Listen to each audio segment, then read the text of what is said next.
Okay guys, this is a 2024 Hyundai Venue. I'm going to show you how to replace the engine air filter. So first you're just going to lift the hood up and use your hood support.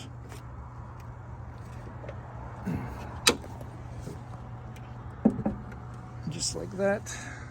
And then your engine air filter is just down here. So we're going to pop this, pop that, and lift it up like that. So right there is your engine air filter. You can pull it out and look at it, see if it needs to be replaced. This one is very clean, so we're not going to replace it. I will link one in the description for you as well, but that's how you get to it. When you put it back in, just make sure that these little tabs